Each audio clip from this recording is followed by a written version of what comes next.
భారత్ మాతాకి ఆదిలాబాద్ అంటే ఆదివాసీల అడ్డ, కొమరం భీం సంబంధించినటువంటి గడ్డ ఇది. కాబట్టి మనమందరం కూడా మరి వీరులకు సంబంధించినటువంటి గడ్డలో పుట్టినాం కాబట్టి మనమందరం కూడా రెండు చేతులు పిడికిలు బిగించి నినాదం ఇవ్వాలి. భారత్ మాతాకి, భారత్ మాతాకి జై శ్రీరామ్, శ్రీవార్ రామచంద్ర మహారాజ్ కి, నరేంద్ర మోడీ గారి నాయకత్వం, నరేంద్ర మోడీ గారి నాయకత్వం, భారతీయ జనతా పార్టీ.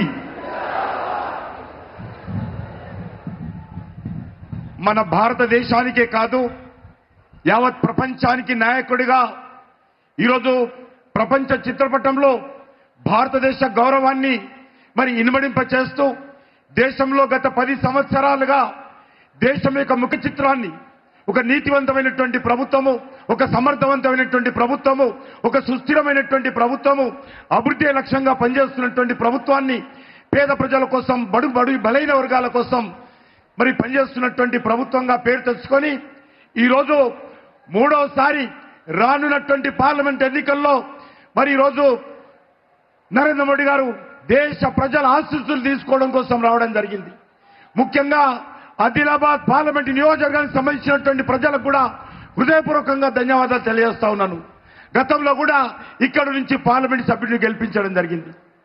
ఈసారి నరేంద్ర మోడీ గారు మరి మూడోసారి దేశ ప్రధానమంత్రిగా ఈ యొక్క అన్ని వర్గాల ప్రజల ఆశీస్సులు అందజేసి ఆయనను మనం ఆశీర్వదించాల్సిన అవసరం ఉంది. అందుకే నరేంద్ర మోడీ గారు ఈరోజు విజయ సంకల్ప యాత్ర పేరుతో మన తెలంగాణలో జరుగుతున్నటువంటి కార్యక్రమంలో భాగంగా ఈరోజు హైదరాబాద్ ప్రజల ఆశీస్సుల కోసం నరేంద్ర మోడీ గారు వచ్చారు.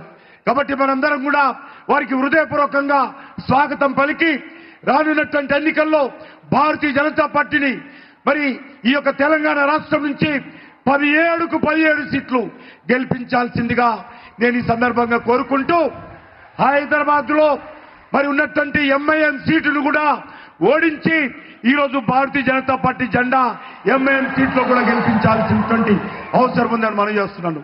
ఈ రాష్ట్రంలో బీఆర్ఎస్ పార్టీ భవిష్యత్తు లేదు, కేసీఆర్ భవిష్యత్తు లేదు. కేసీఆర్ పార్టీ నిన్నటి పార్టీ, కేసీఆర్ పార్టీకి రేపనేది లేదు.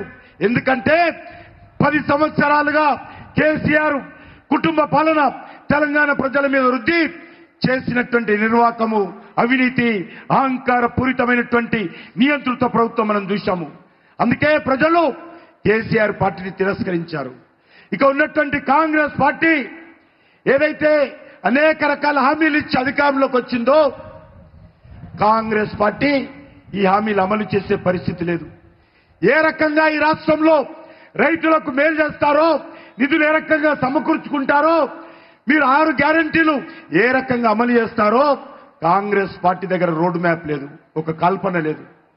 కాంగ్రెస్ పార్టీ ఓటు బ్యాంక్ రాజకీయాలు తప్ప వచ్చే పార్లమెంట్ ఎన్నికలు దృష్టి పెట్టుకొని ప్రజలను మభ్యపెట్టేటువంటి ప్రయత్నం చేస్తుంది తప్ప కాంగ్రెస్ పార్టీ దగ్గర ఏ రకమైనటువంటి ఎజెండా లేదు.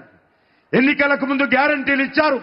రైతులకు రైతు బంధు పెంచుతాము, రైతులకు సంబంధించి అన్ని రకాలుగా ఆదుకుంటామని చెప్పారు.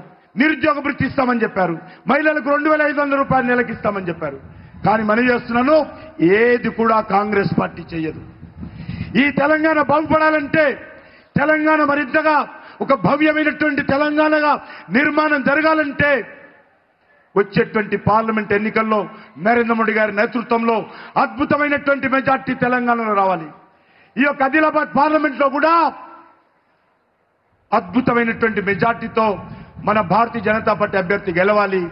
అందుకే మీ అందరినీ కోరుతూ ఈ యొక్క కార్యక్రమంలో పాల్గొంటున్నటువంటి మీ అందరికీ ధన్యవాదాలు తెలియజేస్తూ సెలవు తీసుకుంటున్నాను.